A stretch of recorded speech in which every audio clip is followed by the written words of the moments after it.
lagi akan Anda dengarkan spesial program Dialog Sambang Parlemen. Acara ini dipersembahkan oleh Dewan Perwakilan Rakyat Daerah Kota Surabaya, Jalan Yosudarso nomor 18-22 Surabaya. DPRD Surabaya, Omah Curhat Arek Surabaya. 98,0 FM Sonora Surabaya, News Traffic and Music. Selamat pagi sahabat Sonora, senang sekali kita bisa berjumpa kembali di hari ini. Semoga semuanya dalam keadaan sehat dan selalu bersemangat di segala aktivitas Anda. Program Dialog Sambang Parlemen hadir kembali menjumpai Anda, kebersamaan kita selama 1 jam ke depan. Dan tentu saja saya Gorda Girlandia nanti akan membahas sebuah topik yang sangat menarik sahabat Sonora, dan saya informasikan bahwa siaran di hari ini Anda bisa dengarkan selain melalui 98,0 FM Sonora Surabaya, Anda bisa mendengarkan melalui streaming audio di www.sonora.co.id Play Surabaya. Anda pun bisa simak secara visual melalui live YouTube Sonora Surabaya dan secara live di aplikasi X-Space Radio. Separuh nafas UMKM dan SWK di Surabaya. Kita tahu sahabat Sonora, saat ini perekonomian global sedang dalam kondisi yang tidak baik-baik saja. Eskalasi perang yang masih terjadi di Israel Palestina, Rusia Ukraina, kemudian adanya PHK massal, menurunnya daya beli masyarakat, efisiensi anggaran di lingkup pemerintahan dan juga korporasi. Bahkan turunnya nilai tukar rupiah terhadap dolar Amerika Serikat serta perang tarif dagang antar negara. Ini menjadi faktor-faktor eksternal yang mempengaruhi lini ekonomi di skala kecil pada masyarakat luas, termasuk juga di kota Surabaya. Dari sekian banyak faktor eksternal gangguan perekonomian tersebut, yang paling banyak berdampak pada sentra wisata kuliner dan UMKM di Surabaya. Ini menurunnya kemampuan daya beli masyarakat dan berubahnya pola konsumsi masyarakat dalam berbelanja kuliner. Nah, bagaimana pandangan dan juga dukungan DPRD terhadap permasalahan SWK dan UMKM di Surabaya? Kita akan berbincang bersama dengan Bapak Habudi Laksono SH, anggota Komisi B DPRD Kota Surabaya dari fraksi PDIP. Pagi Pak Budi. Selamat pagi sahabat Sonora, Pak Gorda, siap. Ini menjadi perbincangan umum akhir-akhir ini, Pak Budi. Kalau ngomongin soal UMKM tuh kok kayaknya nggak ada habis-habisnya begitu ya. Nah, mungkin disampaikan ke sahabat Sonora gambaran sejauh ini pertumbuhan UMKM di Surabaya kalau dibandingkan dengan tahun-tahun sebelumnya bagaimana, Pak? Sebenarnya kalau berbicara UMKM itu mesti ya, ini kan bentuk peluang usaha, di mana ada apa istilahnya, ada gula itu ada semut, kan seperti ya. Tapi tidak selalu ini manis juga kan seperti ya. Kalau kita melihat geliat UMKM ini, saya rasa itu terus bertambah, terus berkembang ya. Nah, jadi itu tentunya dibedakan dari jenis-jenis UMKM yang mungkin lagi tren kan ya, lagi diminati oleh warga masyarakat. Nah ini banyak diantaranya itu setiap gebrakan itu dari warga masyarakat itu bergeliat. Tapi nanti evaluasinya ini yang tentunya apakah ini terus ini tapi menurun gitu loh, istilahnya daftar dari peserta pelaku UMKM ini terus bertambah, tapi mereka ini apakah dalam evaluasi nanti itu sebulan, 2 bulan, setahun itu masih aktif apa tidak? Ini kan tentunya dalam catatan-catatan ini ya, kita sebagai anggota dewan itu sering mendengar gitu loh, keluhan-keluhan gitu ya. Jadi ada istilahnya tempat-tempat wisata kuliner atau tempat-tempat PKL ini juga tentunya bergeliat, berbondong-bondong, berebut. Tapi setelah itu evaluasinya justru tidak berkembang. Seperti itu ya. Ini mengawali kita. Betul. Betul. Dan nanti disampaikan juga oleh Pak Budi bahwa memang geliat UMKM, pelaku UMKM. Nah, ini terus mengalami berkembang begitu. Tapi ada juga mungkin yang tidak bisa bertahan begitu ya Pak Budi. Mungkin bisa disampaikan apa saja nih kira-kira dari sektor UMKM mana saja nih yang masih berkembang sampai dengan sekarang? Sebenarnya UMKM ini kan ada beberapa kategori ya. Jadi yang pertama itu terkait dengan kuliner. Yang saya sampaikan tadi terkait kuliner. Yang kedua itu biasanya kayak fashion ya. Fashion itu kayak membatik atau busana-busana itu ya. Dan yang ketiga tentunya handicraft ya. Kerajinan-kerajinan ini ya produk-produk dari hasil karya gitu loh. Masyarakat. Jadi ini tentunya 3 poin catatan ini bahwa dalam konteks UMKM itu yang mungkin dalam binaan dari Diskopdak ya atau Diskopumdak, jadi Dinas Koperasi Usaha Kecil dan Menengah dan Perdagangan. Ini pengawasan-pengawasan itu. Jadi kalau kita ngomong terkait masalah kuliner itu pastilah ada pelatihan-pelatihan. Habis dilatih ada penempatan. Jangan sampai nanti mereka ini yang kuliner kasihkan tempat juga ya, sentra wisata kuliner. Tetapi setelah itu justru tidak berkembang. Nah, ini upaya-upaya nanti kita kupas. Di samping itu konteks fashion ya. Sekarang kita melihat produk seperti di daerah-daerah. Kalau kita berkunjung di daerah lain, itu kan dikenalkan dengan kayak batik khasnya. Ini Surabaya ini sudah banyak sekali. Nah ini gimana supaya ini bisa terus berkembang. Nah nanti kita perlahan-lahan supaya kita kupas nanti biar bisa mereka ini semangat gitu ya. Bukan terus diajari batik, tetapi kenyataannya dari masyarakat itu justru tidak berkembang gitu loh. Sehingga medak. Jadi tidak ada semangat. Dan juga dari handicraft, dari berbagai kerajinan-kerajinan itu banyak sekali ya. Kalau kita ngomong Karang Taruna atau yang lain-lain itu punya potensi gitu loh, membuat kerajinan-kerajinan khas ya mungkin yang ada di kota Surabaya. Ini catatan 3 poin ini yang tentunya kita berusaha untuk bisa setidaknya terus mengawal UMKM yang ada di Surabaya. Jangan sampai setelah punya usaha ini dampaknya nanti justru sambat atau tidak berkembang. Ini berarti bisa dikatakan kuliner, sektor kuliner, fashion dengan kerajinan ini menjadi sektor unggulan UMKM di Surabaya, Pak Budi? Karena kalau kita ngomong contoh ya, di suatu wilayah atau daerah mesti yang jadi jujukan biasanya tempat makan yang enak. Betul. Habis itu pusat oleh-oleh. Nah, ini catatan-catatan ini. Ini yang terus ya kita harus punya tempat-tempat di mana sebagai ikon atau jujukan dari tamu-tamu. Juga di sisi lain memang suatu kewajiban dari mungkin dinas, pegawai-pegawai dari pemerintahan itu menggunakan produk-produk unggulan sendiri kan seperti itu. Ini catatan-catatan poin.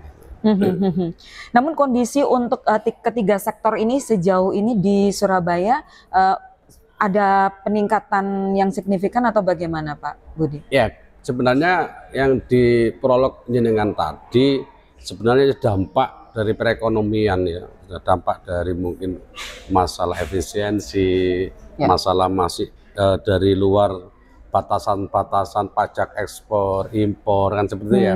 Juga kondisi di berbagai negara yang konflik. Ini kan sebagai catatan bahwa pasti akan berdampak kepada sektor yang lainnya. Ini pasti gitu. Misalnya dari handicraft sendiri itu biasanya bisa melalui rekanan, melalui online itu terkait untuk bisa kirim luar negeri, tapi kenyataannya sekarang sudah tidak baik-baik saja. Akhirnya kan juga berdampak. Betul, Nah, ini betul. tentunya evaluasi ini Pak Korta yang mungkin kita perlu sampaikan dalam hal edukasi, pembinaan, tapi setidaknya jangan membuat kendor, tetap semangat kepada para pelaku UMKM seperti itu. Betul. Nah, apakah memang UMKM ini, karena kan banyak yang mengatakan begitu statement bahwa UMKM ini punya peranan yang begitu penting, begitu signifikan untuk perekonomian di Surabaya sendiri. Bagaimana Pak Budi? Ya, sebenarnya kalau dulu itu ada julukan pahlawan ekonomi. Pahlawan ekonomi, oke. Jadi setiap rumah tangga atau di keluarga setidaknya itu punya kemauan untuk berusaha. Tetapi setidaknya ada juga solusi gimana supaya usaha itu juga baik, dirasakan baik. Kalau misalkan terkait kuliner atau makanan itu ya enak, murah kan seperti itu ya. Juga produk-produk handicraftnya juga. Ini tentunya yang setidaknya menjadi catatan bahwa akhirnya ini perekonomian kita, itu tentunya juga dalam catatan juga. Kan ada mereka yang dibina orang-orang warga, tapi ada juga yang kemauan. Nah, ini tentunya satu masalah permodalan, kedua nanti masalah penjualan kan itu. Ini tentunya yang harus dibantu sehingga benar-benar perekonomian setidaknya kita itu di keluarga kita, di wilayah kita itu sudah bisa mandiri, bisa mencukupi kebutuhan rumah tangga, sehingga naiklah dalam hal konteks kesejahteraan. Ini catatan-catatan ini yang perlu ya disampaikan juga hasil selama ini. Jadi jangan sampai ada pelatihan terus kenyataannya tidak dibeli, kan gitu ya. Dikasih alat tetapi juga cara pemasarannya bingung. Ini harus diedukasi terus. Oke, baik. Nah, ini berarti secara garis besar dukungan pemerintah Kota Surabaya dalam pengembangan UMKM lokal begitu bagaimana? Apakah hanya dalam bentuk pelatihan-pelatihan atau ada hal-hal khusus, Pak Budi? Iya, jadi sebenarnya keterlibatan dari lurah, camat, itu sangat penting. Ya. Kita kan kalau di dalam produk itu ada IPEKEN juga ya yang program seperti itu kan setidaknya jadi harapan, sehingga ada kewajiban dari pemangku wilayah atau ibaratnya seperti kita, seperti pegawai-pegawai yang ada di Pemkot itu setidaknya bisa bisa membeli ya produk-produk tersebut. Jadi ini ya yang jelas bahwa secara optimal gitu loh, kita itu pemerintah itu memberikan banyak kayak misalkan kita diberikan fasilitas tempat kan terus diberikan pelatihan, tempatnya ya tempat yang sesuai ya, jadi yang layak gitu. Terus mereka yang punya keahlian dan tidak keahlian itu juga harus dilatih. Ini sebenarnya upaya dari pemerintah, tapi harapannya itu ya tadi semoga itu bisa berjalan. Nah, anggaran yang jelas itu anggaran yang sangat perlu, apalagi sekarang efisiensi gitu ya. Kekhawatiran dari masyarakat ini juga takut gitu loh untuk berusaha, tetapi ada batasan-batasan dalam hal pembelian produk, akhirnya juga justru tidak diwajibkan. Ini juga timbul kekhawatiran. Nah, di sini peranan dari Dinas Koperasi dan Perdagangan ini sangat penting untuk mengatur ritme irama dalam hal para pelaku UMKM. Seperti itu. Jadi keterlibatan pemerintah ini sudah maksimal sebenarnya. Cuma ya yang penting jangan sampai dibiarkan. Diajak bicara juga, saya rasa juga mereka juga seneng lah. Apalagi produk-produknya juga dibeli kan seperti itu. Di sisi lain juga dari pemerintah kota itu melalui bank-bank BUMD-nya Surabaya, Bang Arta Surya Arta itu kan juga memberikan bantuan-bantuan kredit ya yang ringan untuk modal usaha kan seperti itu. Dan diberikan kemudahan untuk peminjaman dan pengawasan sehingga setidaknya semangat untuk usaha itu ada. Jadi enggak mikir oh ya sekarang ada dibantu pemerintah kota melalui Bank Surya Arta Utama itu juga BPR itu untuk usaha. Ini catatan-catatan yang sangat penting juga melalui Bank Jatim dan seperti itu ya.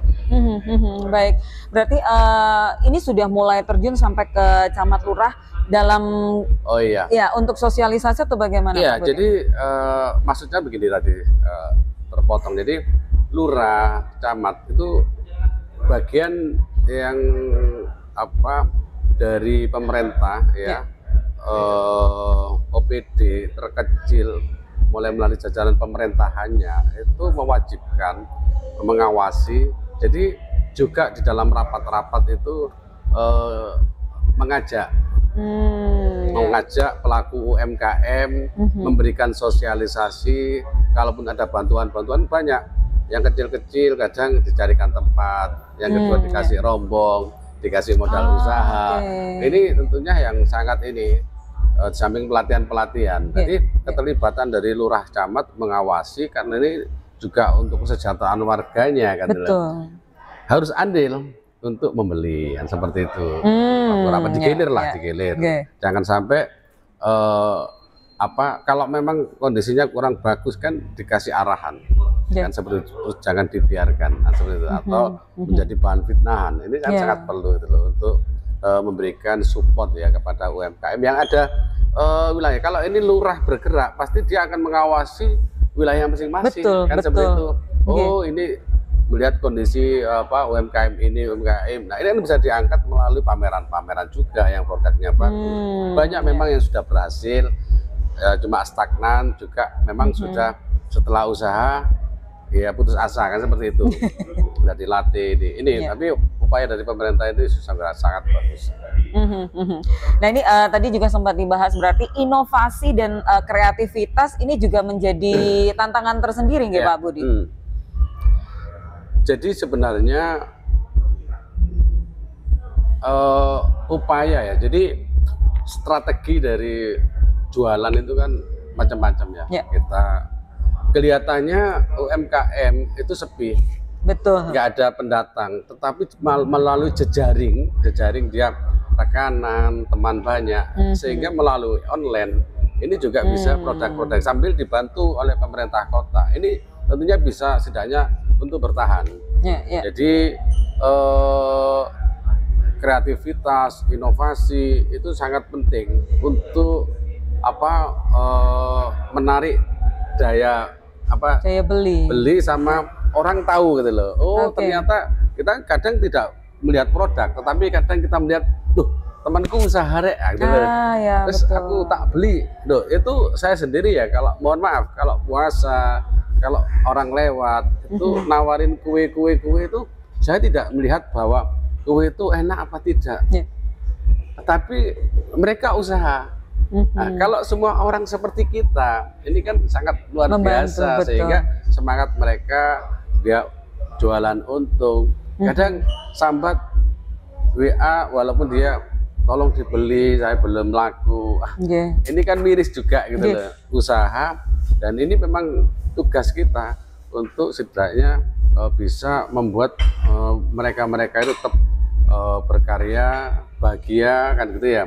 Nah, walaupun upaya contoh ya, kalau kita berbicara terkait pedagang yang jualan ibu-ibu kan nggak mungkin, tapi kita di sisi lain memviralkan. Betul. Orang-orang baik itu memviralkan dengan harga monggo di sini, kasihan ibunya kan seperti itu.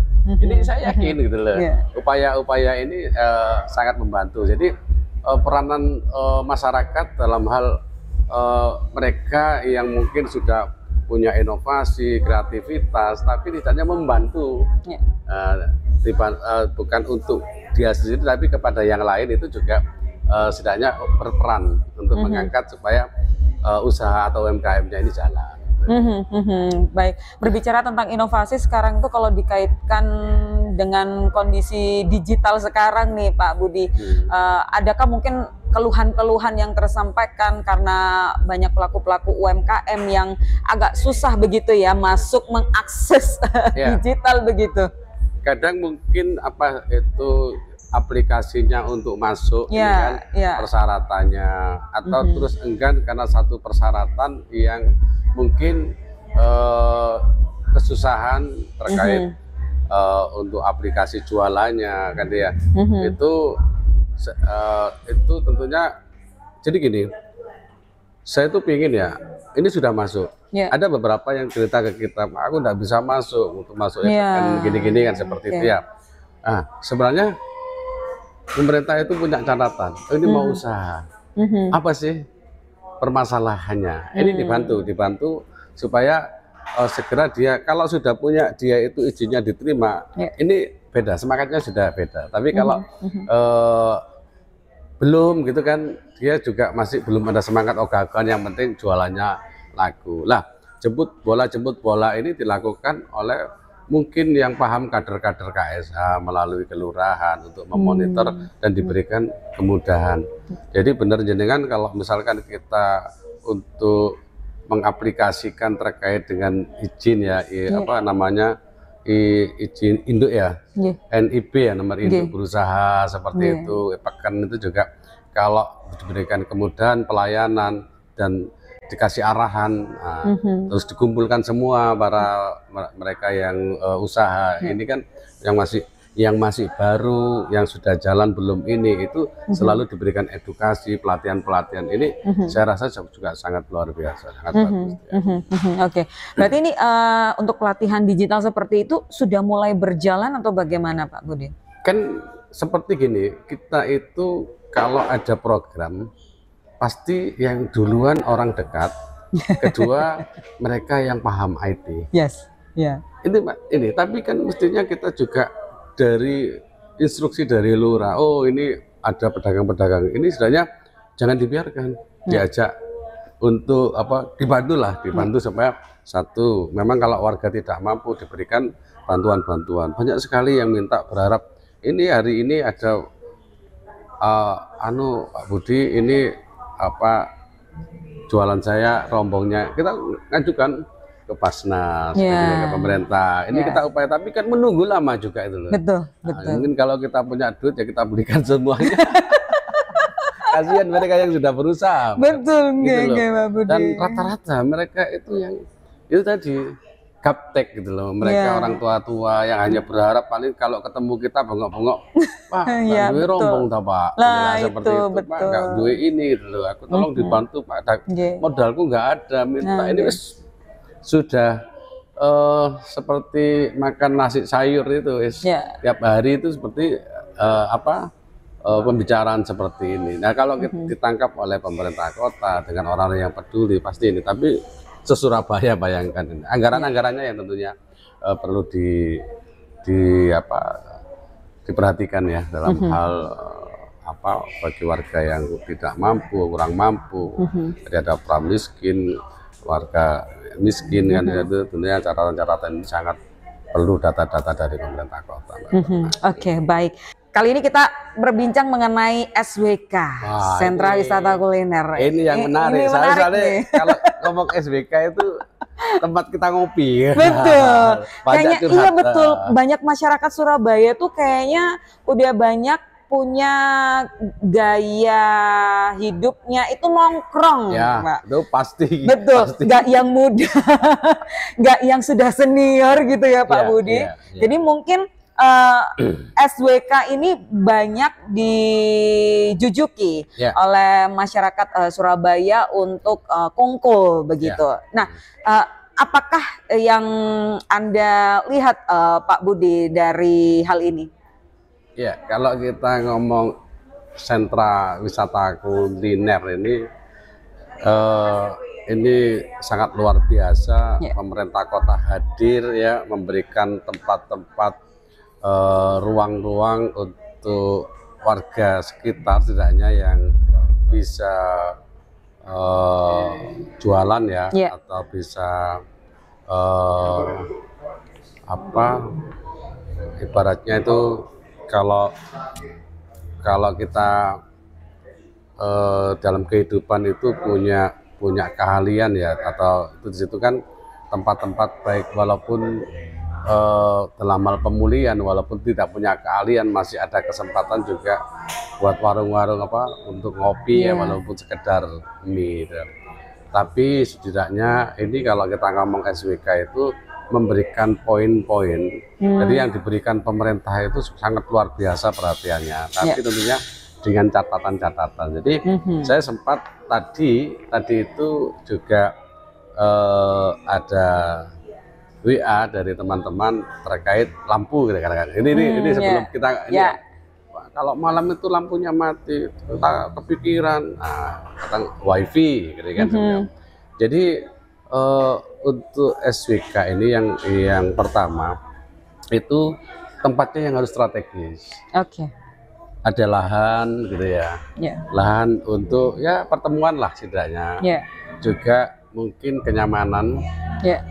Baik parkir, penerangan, ini yang klasik ya kalau kita ini agar supaya bisa hidup.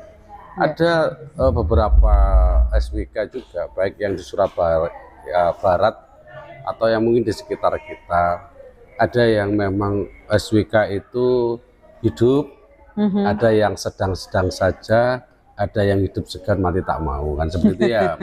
Hanya bisa bertahan aja gitu loh. Yang penting aku ada buat jualan kopi karena seperti ya.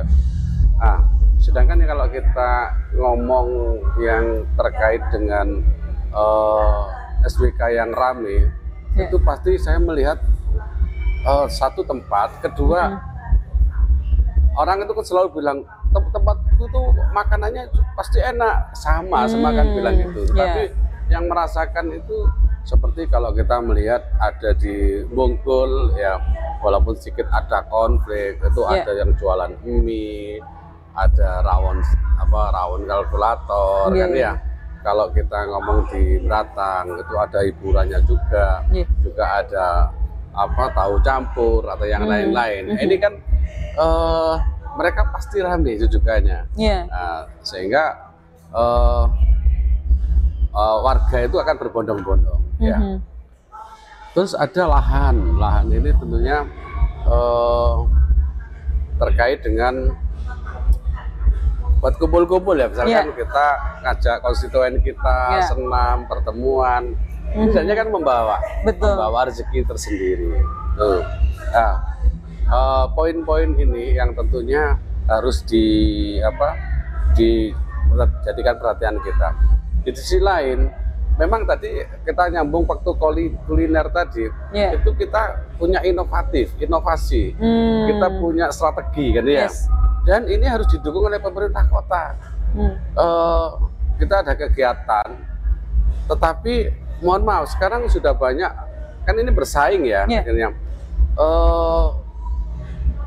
Warung-warung kopi seperti STK, seperti Toger, yang lain ini berdampingan gitu. Nah, ini kan tentunya ada aturan-aturan yang memang harus kenceng. Kelurahan, kecamatan itu harus bisa mencermati. Kalaupun ada SWK cuma jualan kopi, ya pasti kalah dengan cangkrukan yang sebelahnya itu ada warung sekarang sangat besar dan mereka sangat luar biasa. Ini milik seseorang, tetapi di dalamnya juga melibatkan pedagang juga sebenarnya di dalamnya. Dan saya membaca berdiskusi, ini strateginya itu mereka itu kadang nggak sewa tempat, tetapi misalkan jual soto harga sekian, nitip 1.000 dalam hitungan mangkoknya, nggak boleh jualan minum, minumnya harus di pedagang yang kan, yang berada di tempat kan, itu, stand itu ya seperti itu kan dia, itu macam-macam dalam sistemnya. Kalau lancar ya 1 bulan sekali dia harus sewa. Padahal di SWK itu nggak sewa, tapi dia bertahan di sini. Nah ini tentunya kita harus bisa bersaing dengan kondisi yang bebas. Tapi kalau saya berharap bahwa tetaplah dikasih radius sekian, jangan sampai ada warung kopi. Tapi kalau warung kopi segelas sudah duluan, warung kopi warga, nggak apa-apa. Tapi kalau dibuka dengan secara besar, secara otomatis ini kan jadi catatan, pasti tidak ada semangat, pasti akan mereka ngedrop. Ini yang harus tentunya dievaluasi, samping kita kenyamanan dari parkirnya juga. Betul. Kita parkir sebenarnya free, tapi kenyataannya kalau nggak dijaga juga nanti juga rawan pastilah. Itu kesempatan supaya orang masuk kejahatan ada bilang dulu gitu, supaya nanti dijaga kan seperti itu. Ini yang perlu cermati. Dan kalaupun kita melihatkan bantuan untuk standby baik dari Disub atau Satpol PP, ini sudah setidaknya mengeluarkan anggaran. Kan berapa yang ditugaskan itu kan juga seperti itu, dan berapa SPK yang ada. Dan ini saya berharap tempat-tempat yang sepi itu yang harus dihidupkan dengan program-programnya kelurahan, kecamatan, atau pemerintah kota sendiri dengan event-event mengajak sponsor dalam hal event-event ini tentunya untuk pemulihan.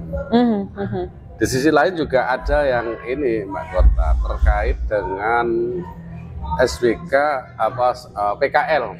PKL itu juga sangat membantu juga ya. Cuma kan enggak ada ya terkait PAD kan enggak ada kan, tapi mereka lebih enjoy dalam berusaha. Itu seperti kayak yang kita harus pertahankan, ada di Gedung Doro sebagai ikon. Masakannya luar biasa, enak-enak tuh kan. Kadang di Genteng Kali atau tempat-tempat yang lain itu banyak yang jajar-jajar itu yang sudah harus memang kalau ngomong kuliner itu sudah menjadi ikonnya kota Surabaya. Makan di mana? Gedung Doro kan sebenarnya kan tinggal milih gitu. Ini tentunya harus setidaknya itu menjadi perhatian. Perhatian itu kalau memang ini dibuat cantik, ya udah tenda-tendanya diseragamkan, tempatnya diatur, parkirnya bagaimana kan. Kalau ngomong parkir segitu, ini kebocoran juga loh ya. Kalau memang itu sangat ramai loh Gedung Doro, itu kan dikelola warga setempat juga atau mungkin warga lain. Nah ini juga menjadi perhatian dari pemerintah kota dalam hal pembenahan, kenyamanan gitu loh. Jadi terkait dengan yang PKL ini. Jadi ada pendataan, saya sih lupa ya, ada beberapa PKL binaan, ada SWK yang totalnya di Surabaya sama yang tidak aktif, yang sudah dan sepi itu ya. Tadi ini kita cuma saya nggak pegang data, takut salah nanti menyampaikan ya. Siap. Berarti memang ini yang perlu perhatian, ini memang SWK yang sepi. Tapi memang lebih banyak yang sepi atau yang ramai, Pak? Ramai. Lebih banyak yang ramai. Kan terus ya. Jadi itu sebenarnya yang sepi itu karena tempatnya aja kurang strategis. Dulu ada di tempat saya dekat rumah itu ada SWK Baratu yang sekarang dipindah digadukan dekat kecamatan. Tapi ya itu tetap butuh support karena area parkir kalau buat pertemuan juga itu butuh. Tapi di belakangnya ada kecamatan, setidaknya ada support lah mungkin ya. Dan harus memang pegawai kecamatan ya harus turun juga. Iyalah, makan di situ, terus ngopinya. Tapi pas jam kerja buat cangkruan. Lain cerita lagi nih Gung Geba. Oke, baik. Nah, kalau terkait dengan pengelolaan di Surabaya nih, SWK, tadi Pak Budi sempat memberikan informasi bahwa bisa dibuat event-event. Ada informasi-informasi juga bahwa sebetulnya SWK itu bisa dibuat untuk acara seperti pernikahan atau yang lainnya, begitu Kak Pak Budi? Kan gini, kalau itu ada lahan, kan kadang cuma contoh ya, saya melihat tiap hari cangkruk saya itu ada di SWK Indrapura. Pedagangnya cuma jualan kopi-kopi, ya ada beberapa makan jual rokok gitu ya. Kalau jual kopi sih berapa sih? Biasanya orang mau pakai wifi lama-lama pesennya kopi, duduknya nggak pindah-pindah, nganggur. Tapi di situ disisipi dengan adanya pasar ake, batu ake, ada lomba-lomba. Nggak ada, dia nggak punya lahan, tetapi kreativitasnya dari pengelola itu ngadakan. Saya 2 kali 3 kali ya saya di sana itu lomba tembak batu ake, apa aura dari batu yang ditembak di gelas, kasih air, pecah apa tidak. Itu kan banyak warga akhirnya ya, dan harus ngopi di situ. Ternyata lah lihat itu dikasih kupon.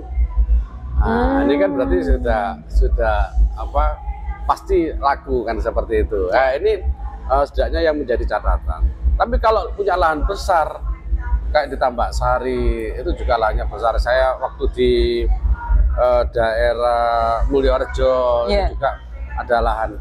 Ini harus benar-benar menggandeng siapapun untuk bisa optimal.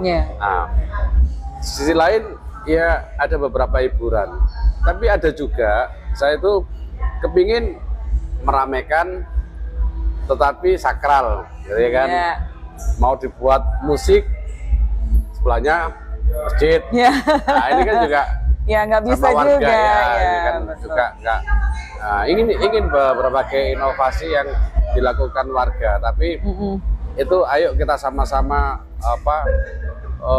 setidaknya membantu, baik dari sponsor, dari mereka yang punya, walaupun tempat kecil ini tentunya buat pertemuan-pertemuan sangat bisa. Kalau memang untuk pemulihan, pemulihan itu ya. Memang. Nah, kalau peran pemerintah kota sendiri dalam pengembangan sentra wisata kuliner yang sudah dijalankan apa Pak Budi? Peranannya itu sebenarnya sudah sangat luar biasa, karena kan sudah memberikan tempat, kan memberikan bantuan tanpa ada sewa, kan betul. Terus setidaknya juga dikunjungi, kan ya. Betul. Memang ada beberapa, jadi mereka itu punya asosiasi ya, kumpulan pedagang spekal ya, Serikat Dagang Kaki Lima ya Surabaya ya. Itu juga punya kumpulan. Kemarin itu saya diskusi juga, menawarkan produk-produk makanannya. Ya kita sampaikan ke teman-teman dinas, ya kan, kita sampaikan ke teman-teman dewan, untuk produk-produk ini dibeli makanannya. Jadi dia membawa contoh menu itu ada 38 kotak, ini beda-beda. Diambilkan dari ini. Cuma kan ini butuh apa ya, kalau dikonsumsi itu kan butuh pengawasan, pengawasan terkait izin-izinnya, jika benar-benar diakui. Kadang kan seperti ini. Betul. Ini izin dimiliki 1 orang, tapi dia mengambil dari teman-temannya untuk ini bagus, ya. Tapi dalam hal pengawasan kalau ada perizinan langsung kan beda. Betul. Sehingga diawasi. Oh kamu ini. Dan kalau kita ngomong SWK juga, ini sangat menarik. Merubah menu. Tadi kan ada jual ini, sehari jual ini kan juga ada daya tarik tersendiri. Bagian dari inovasi ya Pak? Iya, inovasi itu tadi. Jadi supaya hari ini di sini ada jual ini, terus memang enak, dipromokan melalui konten-konten kreator, ini sangat perlu. Nah, tentu saja kalau ngomongin soal kuliner tidak jauh-jauh kita pasti akan mempertanyakan terkait dengan kualitasnya. Nah, ini bagaimana nih dengan kualitas makanan atau mungkin layanan di SWK yang ada di Surabaya? Apakah memang sudah memenuhi standar layanan pengunjung kalau dari pengawasan ini Pak Budi? Jadi kalau kita beda ya di dalam kayak ngomong rumah makan, pasti ada perbedaan, ya kan? Ini kan mereka ini dari kalangan warga tidak mampu, yang di sekitar area tersebut untuk mendapatkan tempat, kan ya? Kan tidak mungkin dia harus memakai penampilan yang ini ya kan? Nah, tapi setidaknya inovasi terkait dengan mungkin kualitas makanannya, harganya, kenyamanan tempatnya, ada musolanya, ada wifi-nya, tempat parkirnya nyaman. Nah, ini saya rasa tergantung juga dari pelaku atau pengelola. Sisi lain, kalau memang saya pelaku usahanya, saya akan berusaha ibaratnya ajine rogo saka busono. Kita berpenampilan yang ini dengan memberikan ngajak ngobrol, ramah, itu kan sangat perlu ya kan. Terus yang di tempat-tempat pengelolanya itu memang menjamin terutama kebersihannya. Kadang saya itu lihat saluran maksudnya gini, yang dibersihkan ya yang ketok-ketok aja kan. Nah, itu mohon maaf tekusi wake. Nah. Jadi catatan tersendiri Pak Budi. Jadi kita kan hanya paling sekedar mengingatkan kan kita di sana bukan tiap hari, tapi kalau misalnya kita panggil pengelola, kadang saya ingatkan juga pedagang-pedagang itu kalau yang di jalan itu dikasih terpal penutup, jangan sampai lubang-lubang saluran ini langsung masuk kotoran. Itu jadi hal tersebut saya ingatkan dari tingkat kebersihannya juga. Kalau bersih kan seneng, apalagi ada live musik, ada hiburannya, kan ya menunya macam-macam. Ini saya ini daya tarik tersendiri ya bagi konsumen atau pengunjung. Ini tentu saja bisa ada peluang untuk meningkatkan pendapatan Surabaya juga ya dari SWK ini ya Pak? Iya, saya cuma hitung-hitungan terkait, kalau saya lihat itu sementara melihatnya bahwa SWK ini hidup apa tidak. Kalau terkait PAD-nya justru pengeluaran kan. Nggak ada, kita nggak tahu, mereka kan nggak ada tarian gitu loh, untuk menghidupi diri sendiri, bayar listrik atau apa, ini kan tentunya cuma hal seperti itu. Tapi belum ada yang diberikan keuntungan, nggak ada. Saya rasa itu masih ini. Terus kalaupun misalkan sampai ada, saya rasa loh pasti kosong semuanya. Mereka yang nggak laku, sepi, hanya bisa bertahan jualan kopi ya pergi kalau dimintai sewa. Ini yang tentunya tapi kalau yang rame, yang ini ya boleh lah, setidaknya itu menjadi catatan penting gitu loh. Dengan sistem penghasilan. Coba bayangkan jenengan kalau sudah di tempat-tempat pinggir jalan, kalau sore yang makan sampai antri. Betul. Enjoy, dia cuma jual jalan. Apa ada PPN-nya? Nggak ada. Ya menikmati. Dan mereka orang yang sampai ada depannya tanah dijual, dibeli. Seperti itu. Jadi sangat-sangat punya duit lah. Nah, yang gitu. Dan ini sebenarnya mereka ini sebagai narasumber sebenarnya. Kalau misalkan terkait dengan usaha.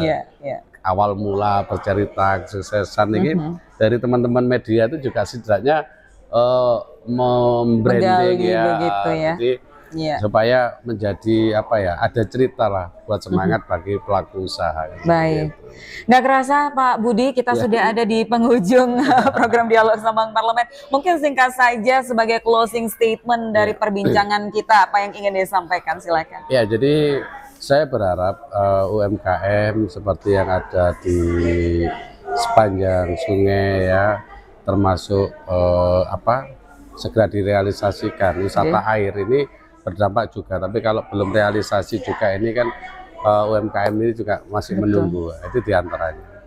Dan setidaknya dilakukan pengawasan ya, memberikan support gitu ya.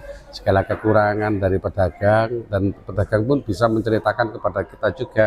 Jadi saya bisa nomor kita di-share terkait masukan-masukan terkait dengan UMKM dari warga masyarakat supaya itu bisa baik, berkembang. Jangan satu titik ini rame, ini sepi. Dan tentunya kalau masalah efisiensi ya tentunya yang paling penting gimana kehadiran pemerintah kota untuk bisa memulihkan perekonomian, membuat cita-cita kita itu kan membuat warga kita sejahtera. Betul. Dari yang mungkin dibina terus menjadi orang-orang yang benar-benar diakui, menjadi orang-orang yang hebat yang bisa memulihkan ekonominya sendiri tentunya ini. Nah, itu ya, dan kepada para pelaku ya baik PKL, UMKM dan juga yang ada di SBK tetap kerjasama.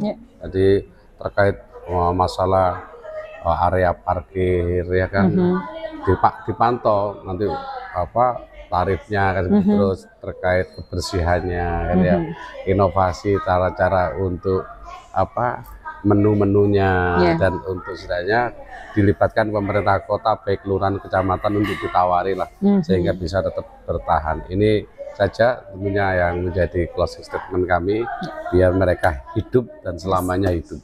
Oke, baik. Matur suwun Pak Budi, salam sehat dan sukses selalu Pak.